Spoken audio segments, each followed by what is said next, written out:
Of course, I believe we have Tim Ord on the line right now, but we're working on getting his charts up. Tim, how are you doing? You got my charts up? So they're saying they do not have the charts, but I'm going to try to pull them up. I just need a moment to get into my email here.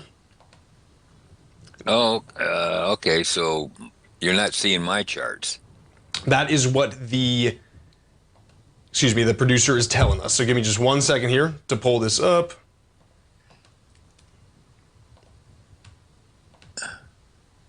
Okay. I thought we did everything right here. That's fine. We can figure it out over the break as well, of course. But I do have chart 1 up for you right now, Tim. All right. Anyhow, it's just kind of a review. It's the ARMS index on a 10-day, a 5-day, a 2-day, and a 3-day. My point is, these trend readings need to get up around 1.2, and none of them are.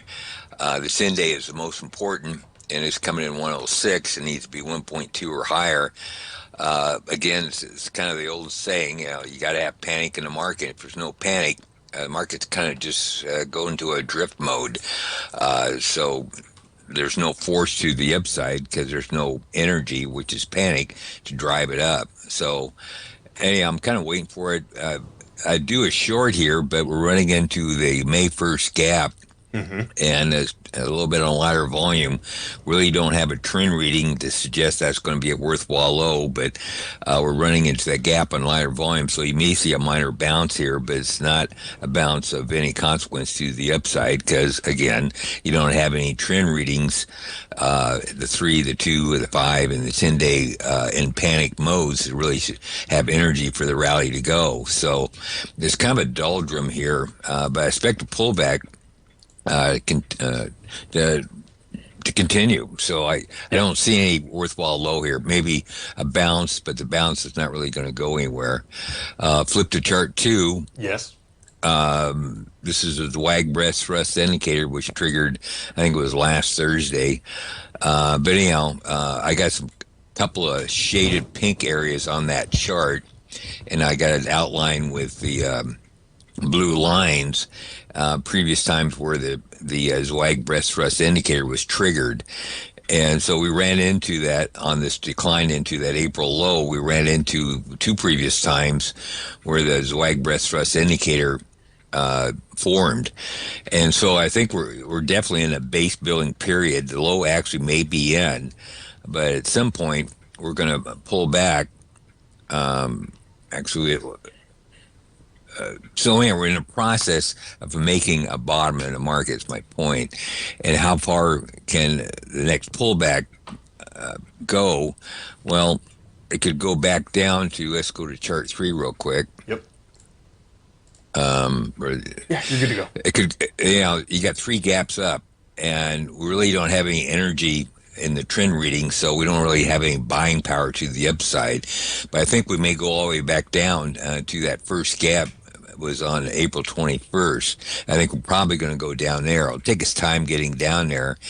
Seasonality wise, it's kind of lukewarm this week, but next week's probably down. I hear the music. Maybe we can get my charts up. No, totally. Tim, stay right there, folks. We'll be right back with Tim Ord after the break. Welcome back, everybody. This is Jacob Shoup. You're watching the Tom O'Brien Show. We are joined right now by Tim Ord of the Ord Oracle. Again, I want you to go over to ord-oracle.com. You can check out Tim's website. Of course, he has his newsletter there, book. You can contact him as well. Tim, before we went to the break, we were taking a look at some of the ratios for the SPY. Right. Well, the SPY, we got a 3 gap up kind of a play going on, and I'm thinking we're pulling back. My inclination right now, if you look to the far right, I got a circle over the numbers at 550, and I got, looks like about 495 on the SPY. The 550 is actually the April 9th high and the April 9th low. That bar was actually a sign of strength day, and that's what kind of flipped this decline into actually a bull market, or back into a bull market. Not saying we're going to go straight up, but we're basically, we're in the at a minimum, we're in the bottoming process. But I do think we're going to go back down to the April 21st low at some point, and there's a chance we could get down to the April 9th low. The April 21st low comes in around 510, give or take. Mhm. And the April 9th low comes into that circle area, which is around 495. I think that's where the next bottom's going to be. Uh, so it's this rally. Everybody got really bullish because this wag breast thrust indicator and a bunch of other type indicators flipped to bullish signals for the intermediate term. That's for the intermediate term. I think that's the case. But on a short term basis here, I think we're going to consolidate pretty much through all May. Even though we're bouncing against a gap right now in lighter volume, that gap probably will hold, but it's not a bottom of any consequence. So it may be a day or so of bounce, then we'll probably resume again to the downside. So a little bit of patience. Would I look for a short here? Well, the trouble is, I don't see a good short because we're testing the gap right now in lighter volume. That means the market's going to take a bounce. So anyhow, I don't see a good short. It's too soon to go long here. But I think 510 area is where the bottom's going to be, I bet. That word's 495, so that's my take on it right now. So I'm actually on the sidelines, not doing a whole lot. So Totally.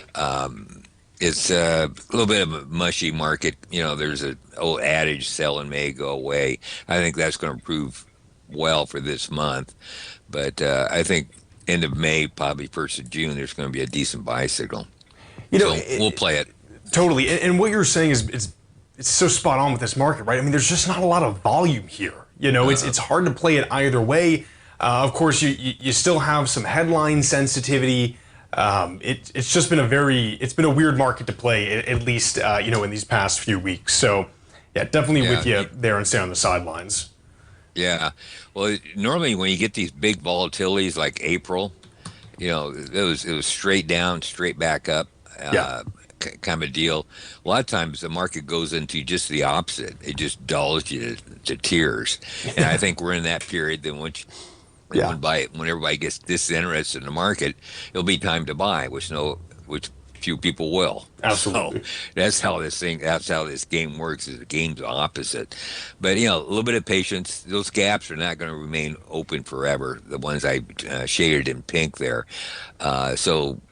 This one we're testing right now, which is that one up around 560, 555.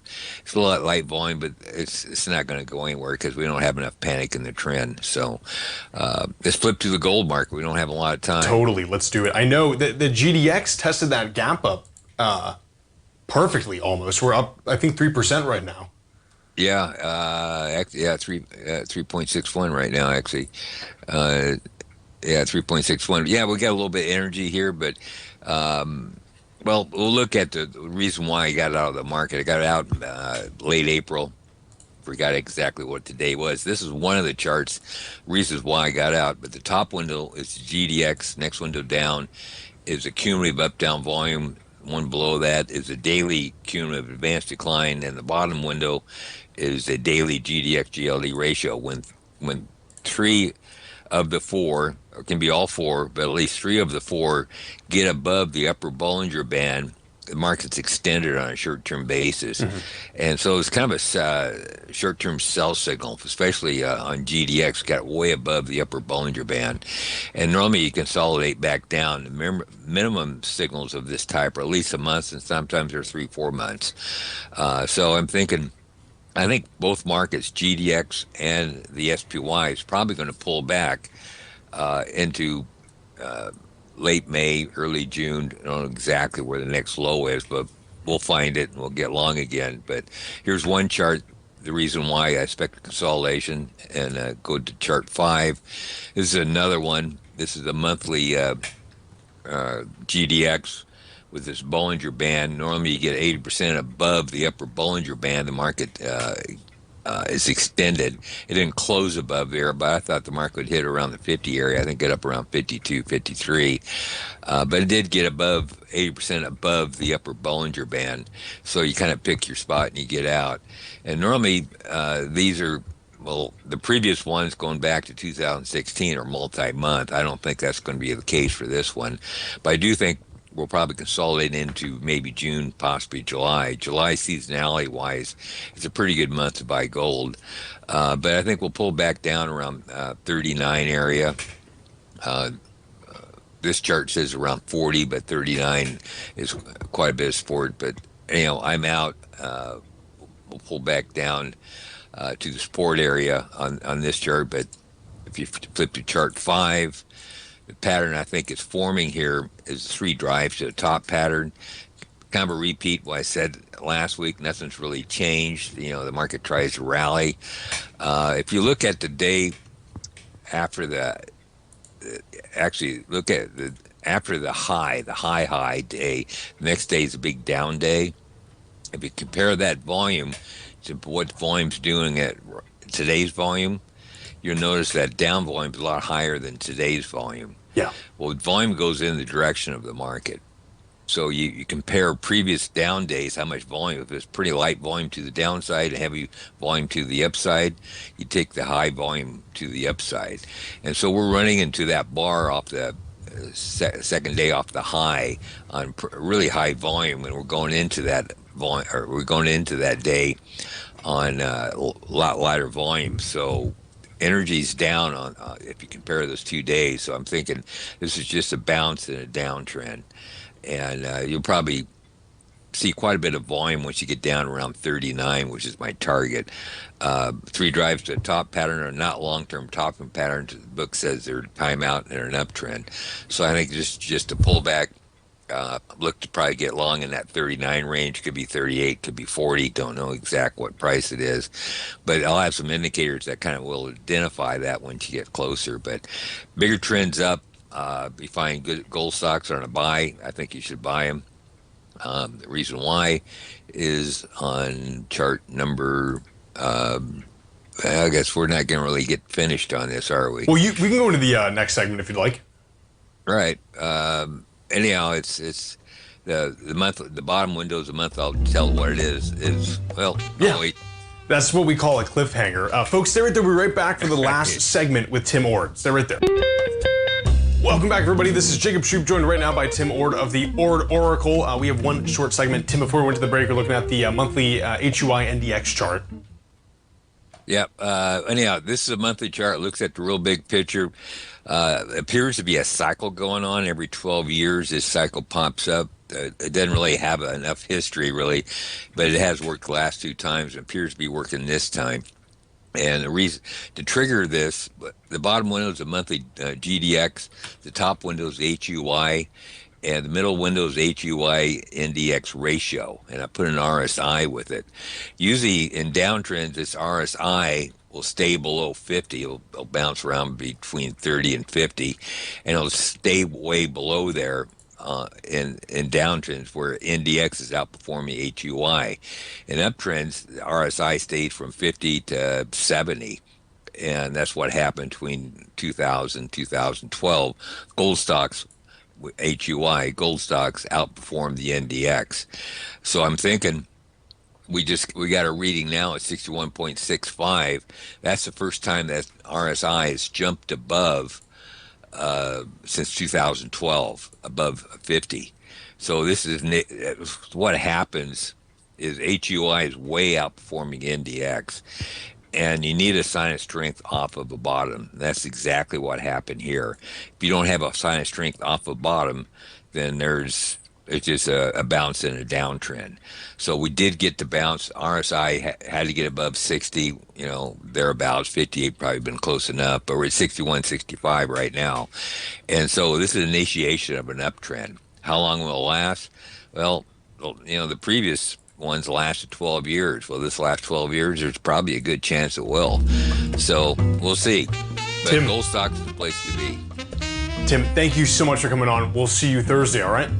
All right, see you then. Thanks a lot.